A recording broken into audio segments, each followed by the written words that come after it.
സാന്നിക്കുട്ടി അമേരിക്കയിലായതിനാലും അദ്ദേഹം എന്നെത്തിച്ചേരുമെന്ന് കൃത്യമായി അറിയിപ്പ് കിട്ടാത്തതിനാലും ശവസംസ്കാര തീയതി തീരുമാനിച്ചിട്ടില്ല. സാന്നിക്കുട്ടി എത്തിച്ചേർന്നതിന് ശേഷമേ ശവസംസ്കാര തീയതി തീരുമാനിക്കൂ. എന്നാൽ അയൽപക്കർക്കും ബന്ധുക്കൾക്കും ശവം ദർശിക്കുവാനുള്ള സൗകര്യാർത്ഥം ജഡം പഴയതന്റെ ബംഗ്ലാവിൽ പ്രത്യേകം ശീതീകരിച്ച മൊബൈൽ മോർച്ചറിയിൽ സൂക്ഷിച്ചിട്ടുണ്ട് എന്ന് പ്രത്യേക വിവരം ഇതിനാൽ അറിയിക്കുന്നു. ഒരു പ്രത്യേക അറിയിപ്പുണ്ട്. ദർശന സമയം രാവിലെ 10 മണി മുതൽ രാത്രി 10 മണി വരെ മാത്രമേ ഉണ്ടായിരിക്കൂ.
എന്നോടൊപ്പം കൂടിയാണ്. ചറ പറയാനും വർത്തമാനം പറയാനും നടുനിവർക്കാതെ പണിയെടുക്കാനും അറിയാം.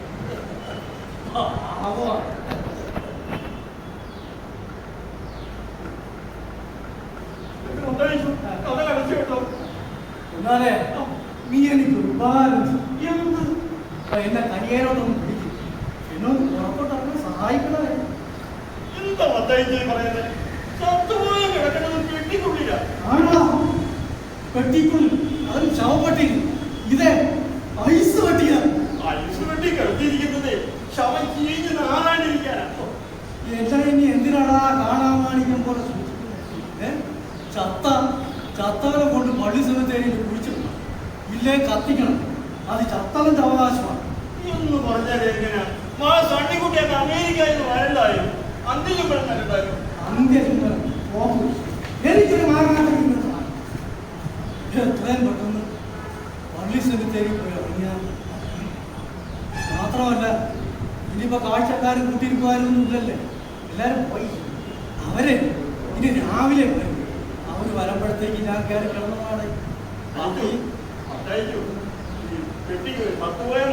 പെട്ടിക്ക് പുറത്തിറങ്ങിയിരിക്കുന്ന ആരെയും കണ്ടാലേ എന്തോ വിചാരിക്കും. പെട്ടി കിടന്ന് മോറടിച്ചപ്പോ റിലാക്സ് ചെയ്യാൻ പുറത്തിറങ്ങിയിരുന്നു. സംഗതി ഞാൻ സഹായിക്കാം, പക്ഷെ കുടുത്ത അവസാനം എന്റെ കെട്ടലാവും. ഒരു കുഴപ്പവും വരില്ല. അതിന് നീ കൊലക്കുറ്റമൊന്നും അല്ലല്ലോ ചെയ്യുന്നത്. പാവപ്പെട്ട ഒരു ശവത്തിന് ഈ കുറുക്കും കടലയും ഒന്ന് കടച്ചപ്പം ഒന്ന് റിലാക്സ് ചെയ്യാൻ പുറത്തോട്ട് നിർത്തി. അത്ര ഏത് കോടതിയും നിന്നെ വെറുതെ വിടും. നീ ഒരു കാര്യം ഒന്ന് പുറത്തോട്ടിറങ്ങാൻ സഹായിക്കണേ. എത്രയും പരിശുദ്ധത്തോടെ നമുക്ക് സ്തുതിയായിരിക്കട്ടെ.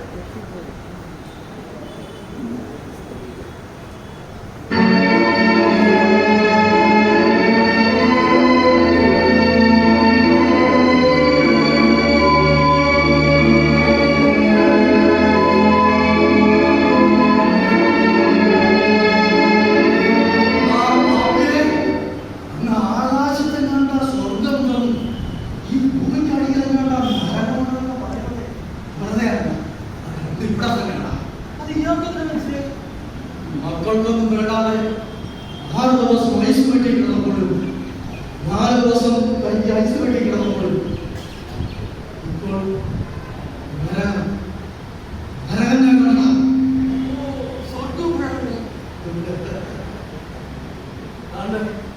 ഈ പെട്ടി നെടിയിട്ട് നിന്റെ മുഖം കണ്ടപ്പോ ഈ പൂക്കളും ഈ ചെടികളും ഒക്കെ കണ്ടപ്പോ നമ്മുടെ തറങ്ങിപ്പോസിന്റെ ശബ്ദം കേട്ടപ്പോ സ്വർഗം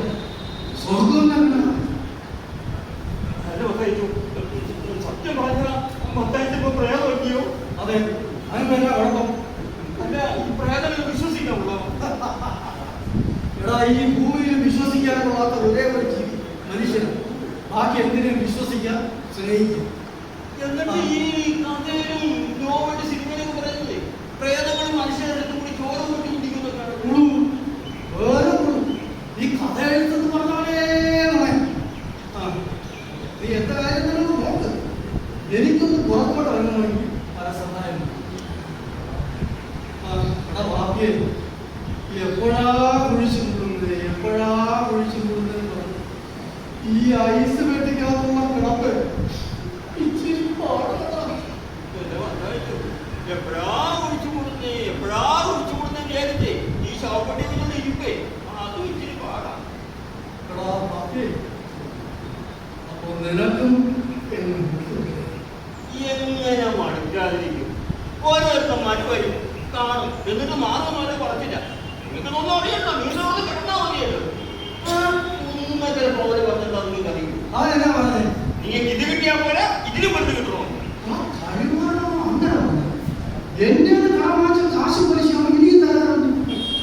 അടം മേടിച്ച കാശും പലിശ കൂട്ടുപലിശ എല്ലാം ഒരുപാട് പിടിക്കില്ലേ?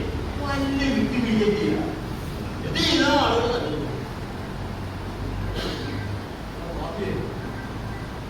ചില കാര്യങ്ങളിൽ എനിക്കത് ആർത്തിപ്പെടും. എന്നിട്ട് എന്നാ നേടി 4 ദിവസമായി ചത്ത കിടക്കുന്ന അടുത്തിരുന്നൊന്നും കരയാൻ കണ്ണിൽ മുമ്പ് വരാൻ നോക്കാൻ ഒരാളടുത്തുള്ള ശവത്തിൽ 6 ദിവസം ആശുപത്രി കിടന്നപ്പോഴും 4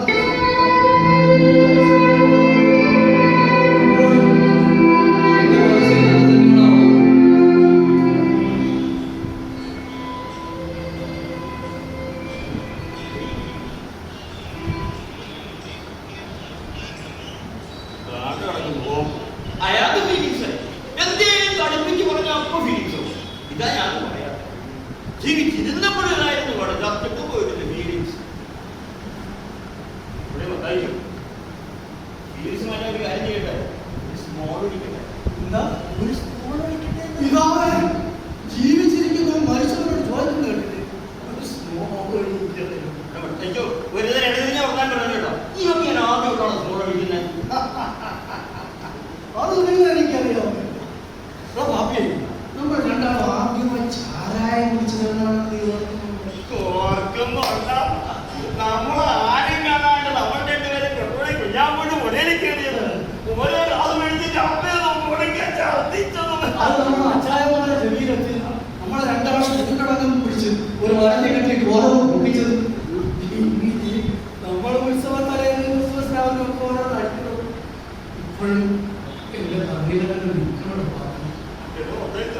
നമ്മള് രണ്ടുപേരും ഈ മലയടികളുടെ ഓർക്കണുണ്ടോ? ഇങ്ങനെ ഓർക്കണുണ്ടോ? ഒരു മഞ്ഞ് കാലം അന്ന് 10 വയസ്സ്. എനിക്ക് 8.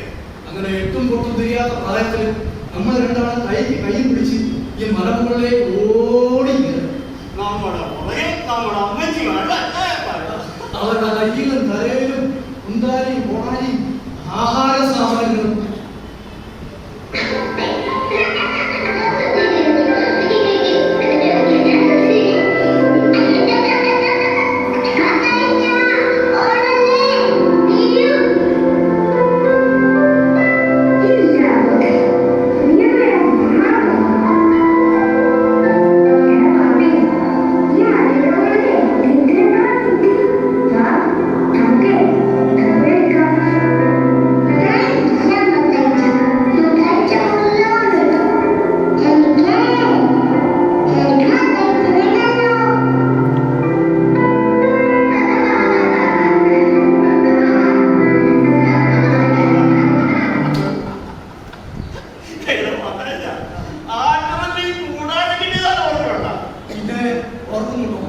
കട്ടിച്ചാക്കൊണ്ട് വളഞ്ഞു കിട്ടിയ കൂടാരത്തിൽ നമ്മളെല്ലാവരും വളഞ്ഞിരുന്ന് കപ്പയും പോത്തല ചെയ്തത്. അതിനുശേഷം വായു തിരിച്ച് നമ്മൾ രണ്ടാളും കെട്ടിപ്പിടിച്ച് അതേ പറഞ്ഞു കിടന്ന് ഉറങ്ങിയത് ഇല്ല. ഇപ്പോൾ എന്റെ കണ്ണിലൊരു നിൽക്കുന്ന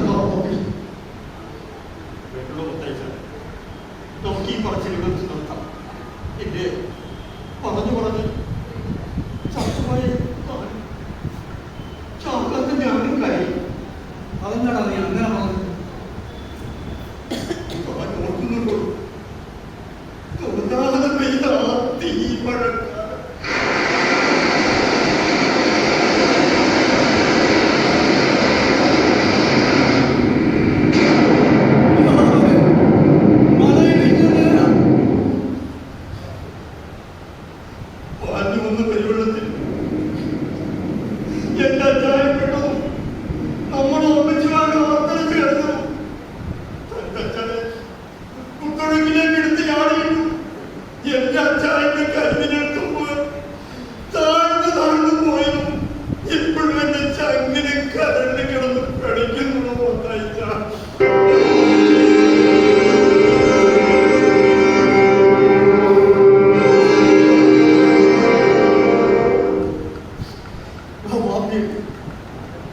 കാലം ഒത്തിരി കഴിഞ്ഞു. എന്നിട്ട് അതൊക്കെ ഓർക്കുമ്പോ നമ്മൾ രണ്ടാളും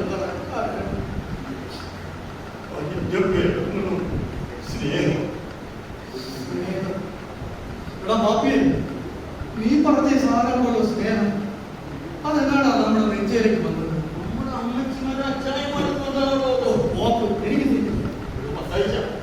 നമ്മുടെ അമ്മച്ചിമാരും അച്ഛായന്മാരും ഈ മലവെട്ടി പിടിക്കാൻ വന്നപ്പോ നമ്മളെ കൂടെ കൂട്ടിയില്ലേ? ഇനി നോക്കാട്ട് നനഞ്ചിലി വെട്ടി കിടച്ചപ്പോ ഇത്രയും മുളവെട്ടിയപ്പോ ഇലച്ചെടികൾ കൂട്ടപ്പോ കുരുമുളക് വഴിയിൽ കൊടി വന്നപ്പോ നമ്മളെ അറിഞ്ഞു തന്നെ ചേർത്ത് നിർത്തില്ലേ? അപ്പൊ ഏതാണ്ട് ചേർത്ത് നമ്മൾ പോലും അറിയാണ്ട് നമ്മുടെ നെഞ്ചിന്റെ ഉള്ളിലോട്ട് കിടച്ചു കയറിയ വിഷയമാണ് തിരിഞ്ഞാടോ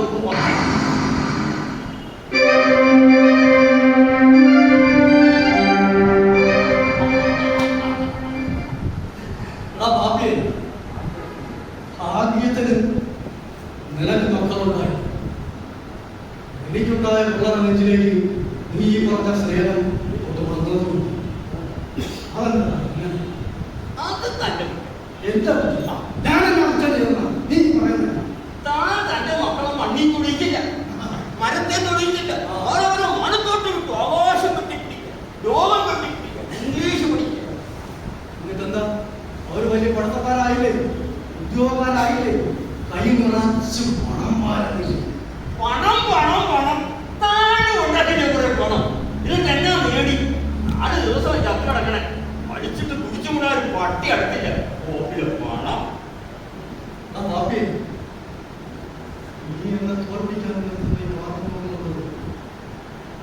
എന്നോട് നിങ്ങൾ പലതവണ ചോദിച്ചിട്ടുണ്ട്.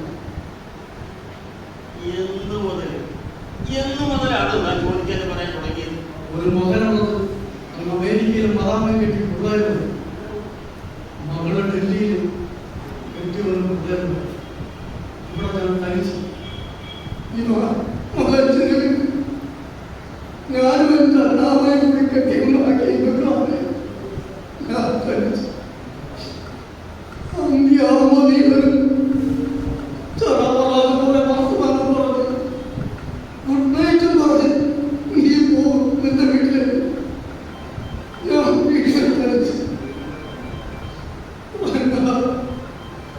വിളക്കാതെ വിളപ്പിച്ച രാത്രികളിൽ ഞാൻ എന്നോട് തന്നെ ചോദിച്ചിട്ടുണ്ടോ എന്തിനാ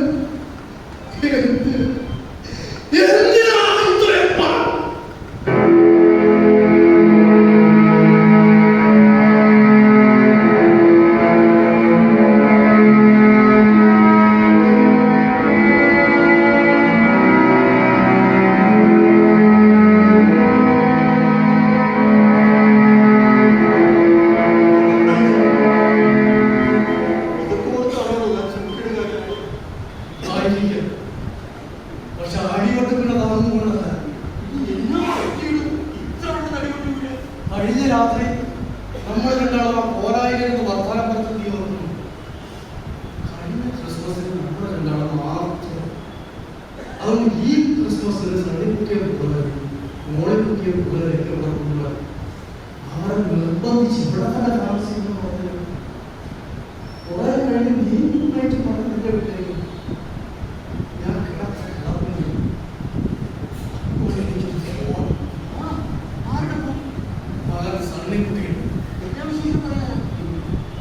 അവന് ഞാൻ കൊടുത്ത തോട്ടം ആ ഏതോ സാഹിബിന് പെട്ടവിലേക്ക് വിറ്റു.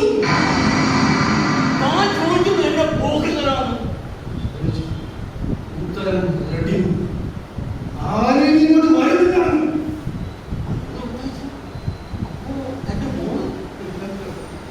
വിജയനും ഒരു നാടായിരുന്നു. അവർക്ക് ഞാൻ കൊടുത്ത ഈ മാവണം നിൽക്കാൻ തീരുമാനിച്ചോ.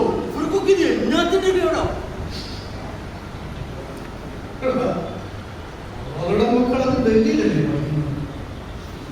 ഈ മലഞ്ചെരിവിൽ വന്ന അവരുടെ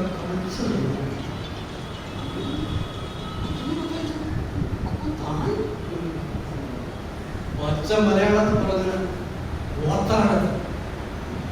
എനിക്ക് താമസിക്കാൻ പട്ടണത്തിലെ മുന്തിയ വൃദ്ധസ്ഥാനത്തിൽ ഒരു ഡബിൾ റൂം.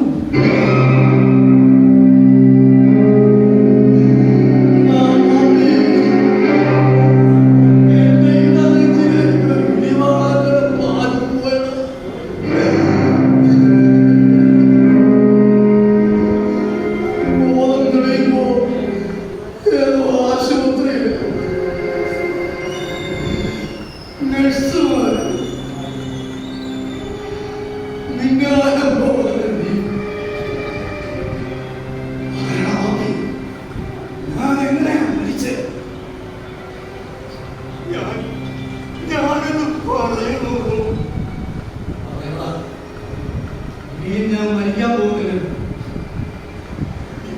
ചെയ്ത 3-ാം ദിവസം തന്റെ മോളെ ഇങ്ങോട്ട് കെട്ടിയെടുത്തു. പരിശോധിച്ച ഡോക്ടർമാർ വിജയം പറഞ്ഞു എഴുന്നേക്കാൻ പോകും. പിന്നെ ഒരുപാട് പണം വാരി എറിഞ്ഞാൽ ചിലപ്പോൾ ജീവൻ തിരിച്ചു കിട്ടിയും. പിന്നെ അമേരിക്കയിൽ കൊണ്ടുപോയാൽ ചിലപ്പോൾ നടത്തി. അമേരിക്കൻ തന്നെ എന്റെ മോൻ സണ്ണിക്കുട്ടിയെ വിവരം അറിയിച്ചതാണ്. എന്റെ മോൻ സണ്ണിക്കുട്ടി അവൻ തീർന്നു പറഞ്ഞു അപ്പനെ ഇങ്ങോട്ട് കൊണ്ടുവരണ്ടായിരുന്നു. അവനെ അപ്പന്റെ പുറകെ നടക്കാൻ നേരം.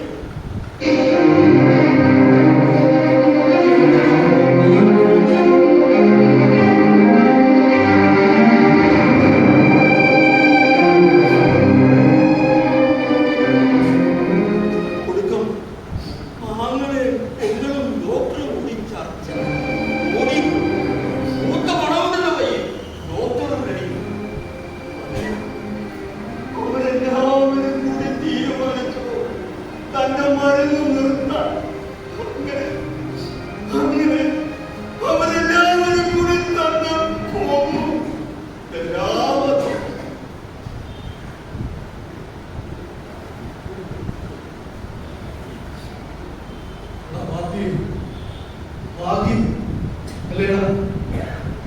ഇല്ലേ കിടക്കപ്പായി കിടന്ന് മുള്ളിയും തൂറിയും പഴുത്ത് പൊട്ടി പോലിച്ചു.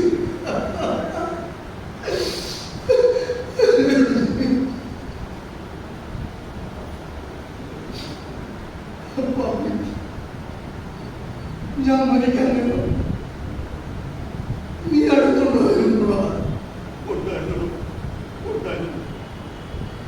എന്റെ ജീവൻ പോണ നേരം എന്റെ ചൂടിൽ ജീവന്റെ അന്ത്യനേരം എന്റെ മകൾ ഇട്ടിച്ചോളാം.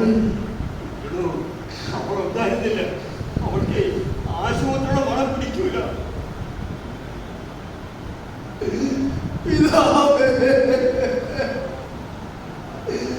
അപ്പോ അന്ത്യദിനം കിട്ടാതെയാണ് താൻ അത്രയ്ക്ക് പാപിയല്ലോ. തന്റെ ചുണ്ടിൽ ജീവന്റെ അന്ത്യദിനം ഞാൻ ഈ പാപ്പി ഇട്ടിച്ചോ.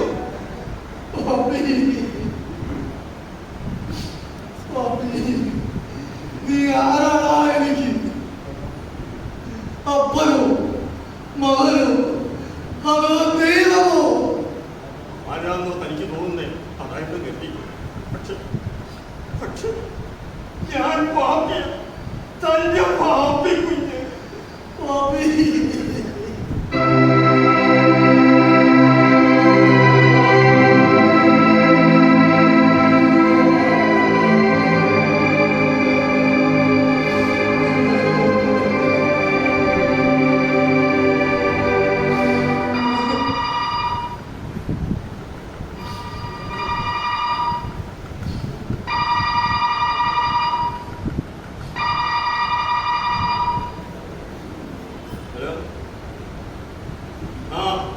മനസ്സിലായി. ആ പാപ്പയാ, മനസ്സിലായി.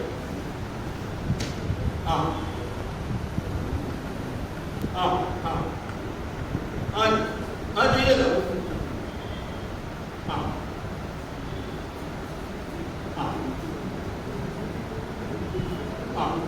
ചെയ്തല്ലോ, പറഞ്ഞു ശരി ശരി.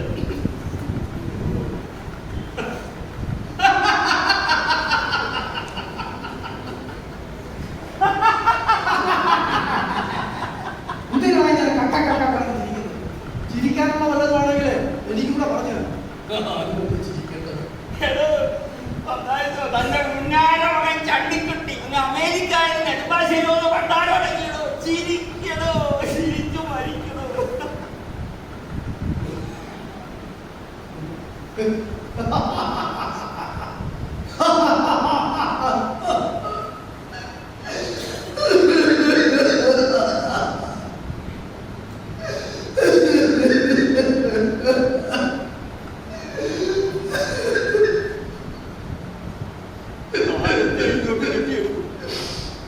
വൈകുന്നേരം തന്റെ ശവസംസ്കാരം ഉടനോടെ സ്വർഗത്തോട്ട് കെട്ടിയെടുക്കാൻ മെത്രാന്റെ നേതൃത്വത്തിൽ 5 അച്ഛന്മാർ ചേർന്ന് പാട്ട് കൊടുക്കാൻ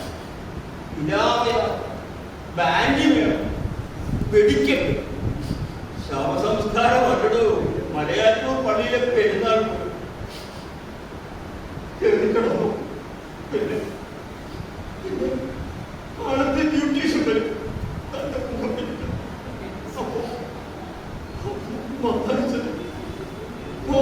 പിന്നെ കൊടുക്കാത്ത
നെഞ്ചു പൊളിച്ച് ഞാൻ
നിങ്ങൾ ഏത് യാത്ര കഴിഞ്ഞ് വീട്ടിൽ ചെല്ലുമ്പോൾ ഒരു കാര്യം ശ്രദ്ധിക്കണം.